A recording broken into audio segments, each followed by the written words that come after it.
गुरुदेव महाराज की जय। भगवान श्री हनुमान जी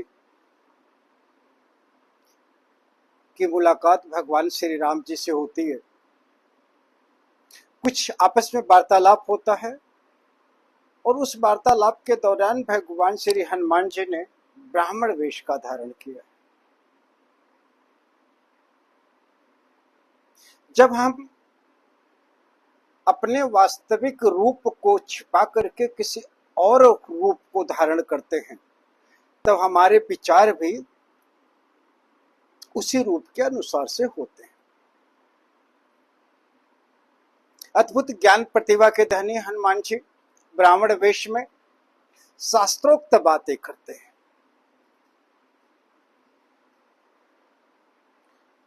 और यहाँ विशेष ध्यान देना इस बात का होगा कि अगर भगवान श्री राम हनुमान लक्ष्मण जी के साथ में अकेले हैं तो उस वन में हनुमान जी भी ब्राह्मण वेश में अकेले ही हैं। दूर दूर तक कहीं ग्रामीण नहीं दिखते हैं, कोई गांव नहीं दिखता है, कोई बस्ती नहीं होती। तो जो आश्चर्य हनुमान जी को होता है और वो भगवान श्री राम जी से प्रश्न करते हैं, को तुम श्यामल गौर शरीरा, क्षत्रिय रूप फिरोह बन बीरा। क्षत्रिय रूप फिरोह बन बीरा, वीर रूप में क्षत्रिय वेश धारण करके आप वन में कैसे घूम रहे? सज्जनों, हर व्यक्ति की अपनी एक श्रेष्ठता होती है। भगवान श्री राम जी की भी एक विशेषता है। श्री हनुमान जी द्वारा किए गए प्रश्न के अनुरूप या उसी भाषा में भगवान श्री राम जी प्रश्न नहीं करते हैं, वो दूसरी तरह से प्रश्न करते हैं। वो कहते हैं कि मैंने अपनी कथा बता दी कि मैं कौन हूं, हे विप्रवर आप अपने बारे में बताएं। भगवान श्री राम पूरी बात बता देते। यह कथा आप सब लोगों को पता होगी, आप लोगों ने इसे कहीं सुना भी होगा। श्री राम प्रभु का और श्री हनुमान जी के मिलन के बारे में हमारे कई मनीषियों ने इस पर चर्चा की। जिस बात की चर्चा है वो यह है कि हमें अपनों से श्रेष्ठ से कब बात करनी चाहिए। अपनी अनुनय विनय अगर हमें कुछ मांगना हो, कुछ विशेष तौर पर कहना हो, तो मुझे कब कहना चाहिए, यह अवसर मेरे जीवन में कब आता है, कब मुझे इस बात को कहना चाहिए, यह हमें जानना आवश्यक है। बिना परिस्थितियों का आकलन किए हुए अपने श्रेष्ठ जनों के विचार या उनकी अनुकूलता ना पाकर के यदि आप बात करते हैं तो आपकी बात के पूर्ण होने में संदेह रहता है।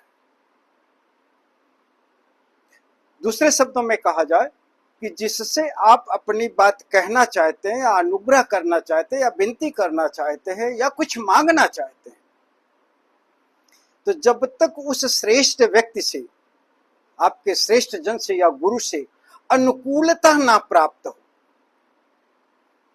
मतलब जब तक उनमें आपसे वार्तालाप के दौरान प्रसन्नता ना आए अथवा जब तक उनसे कहा ना जाए, जब तक वो आप में रुचि ना लेने लगे, तब तक आप अपनी इच्छाओं को दबा के रखिए।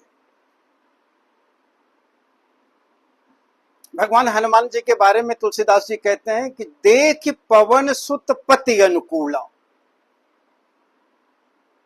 हनुमान जी ने जब ये देखा कि श्री राम जी उनके अनुकूल हैं,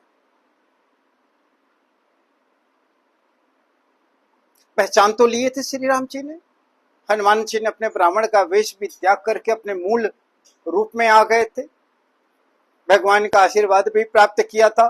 भगवान ने उनको कहा भी कि तुम मोरे अनन्य प्रिय हो, मैं तुम्हें सब भक्तों से अलग दूसरी निगाह से देखता हूं, तुम मुझे बहुत प्रिय हो हनुमान। लेकिन तब तक हनुमान जी ने कुछ कहा नहीं, उनसे कुछ मांगा नहीं, कुछ अनुनय नहीं करी। अनुनय करना भी नहीं चाहिए था। हमें भी नहीं करना चाहिए। कब तक?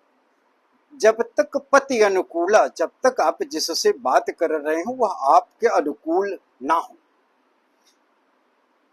हृदय हर्ष बीती सब सूला। आपके श्रेष्ठ जन जब आपको प्रेम से देखते हैं, प्यार से देखते हैं ना, इसको हम साहित्य के भाषा में अगर कहें तो ऐसा है, कृपा पात्र दृष्टि।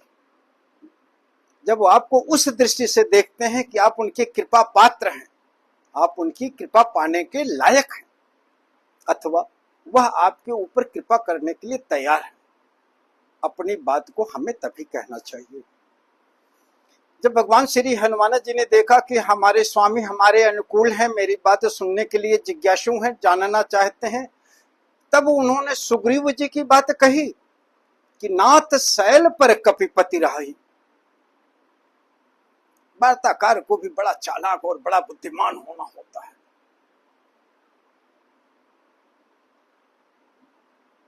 सुग्रीव जी का परिचय ही हनुमान जी देते हैं कि नाथ शैल पर कपिपति राही, सो सुग्रीव दास तवाही। जो शैल पर कपिपति सुग्रीव रहते हैं वो आपके दास हैं। मित्रों, संदेश वाहक अथवा अपने राजा का हितैषी अथवा आपका हितैषी किसी अनुकूल परिस्थिति में जब आपके लिए किसी हित की मांग करता है, जब आपके भले की कामना करता है, जब आपके भले की इच्छा करके किसी से कुछ मांगता है, तो आपके बारे में बिना आपसे पूछे कुछ बातें कहता है। आपको इस बात का ध्यान रखना चाहिए कि अगर किसी ने मेरी कहीं किसी से बड़ाई की है और मेरे गुणों की चर्चा की है, तो मैं उस पुरुष से, मिलने वाले व्यक्ति से, मैं उन गुणों के अनुरूप ही मिलूं। हनुमान जी ने सुग्रीव जी की बड़ाई करी कि सो सुग्रीव दास तवाही, तहिसन नाथ मैत्री कीजिए। हे प्रभु, आप सुग्रीव से मित्रता कीजिए। मित्रता करने पर उन्होंने सुग्रीव के बारे में पहले नहीं कहा कि वो आपके लिए क्या करेंगे, लेकिन भगवान श्री राम जी से उन्होंने कहा कि वह दुखित है, दीन जानते ही अभय करीजे। सुग्रीव दुखित है, उसे भयहीन करिए प्रभु। वो जब भयहीन हो जाएगा तो क्या करेगा? सो सीता कर खोजी करेंगे। अगर आपको किसी भी व्यक्ति से कोई कार्य लेना है तो पहले उसकी चिंताओं का शमन करना होगा। जो उसको दुख है, पहले उस दुख को हरना होगा।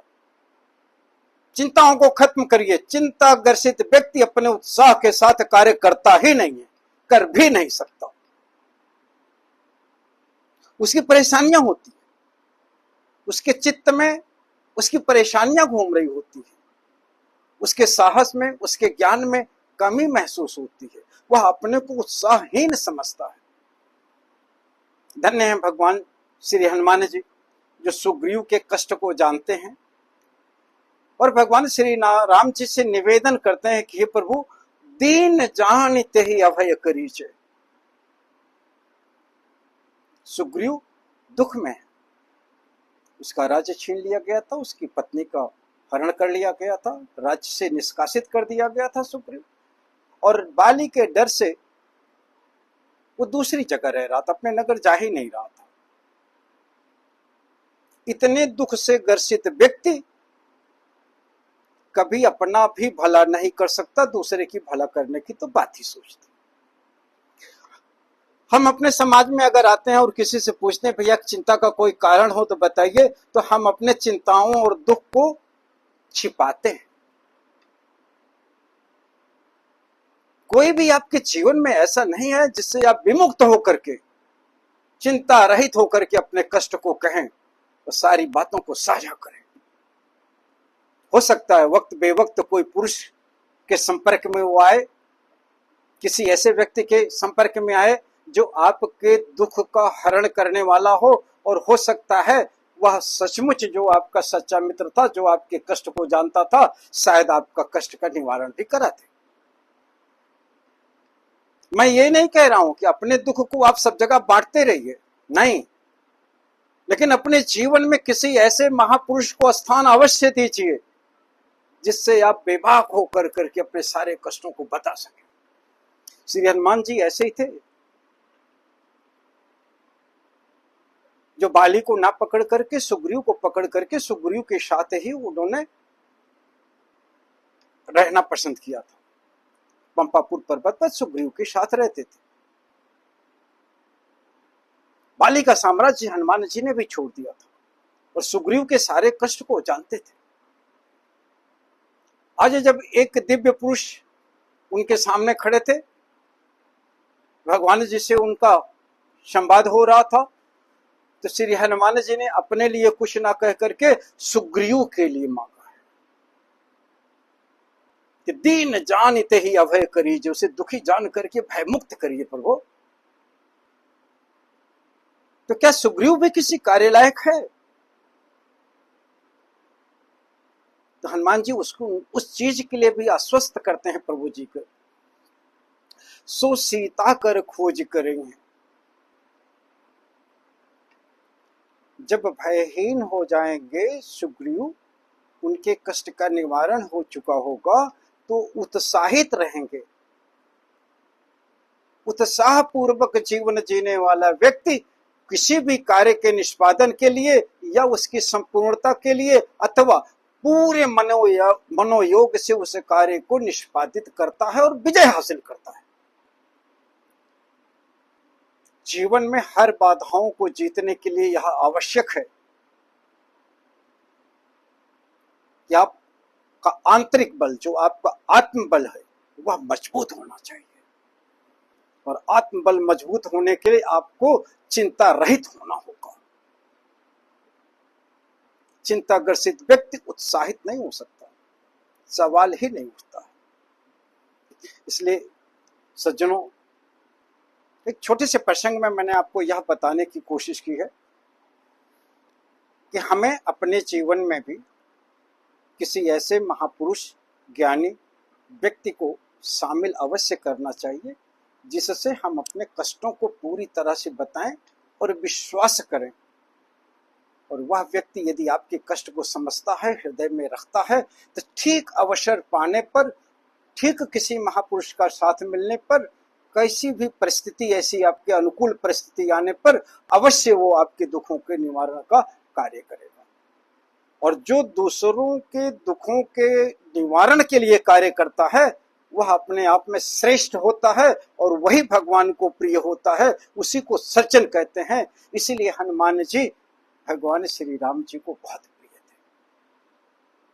हमें संकल्पित होना चाहिए अपने पूरे जीवन के दौरान किसी ऐसे व्यक्तियों का, किन्हीं ऐसे लोगों का कष्ट जरूर जानना चाहिए, उनके बगल खड़ा होकर सहारा देना चाहिए, ताकि वो बिना सोचे समझे अपने कष्ट को बता करके अपने को हल्का महसूस कर सकें और यह आशा रखें कि इस व्यक्ति को मैंने बताया है कि कहीं ना कहीं मेरी मदद अवश्य करेगा, यदि इसे अवसर मिला तो मेरा भला अवश्य करेगा।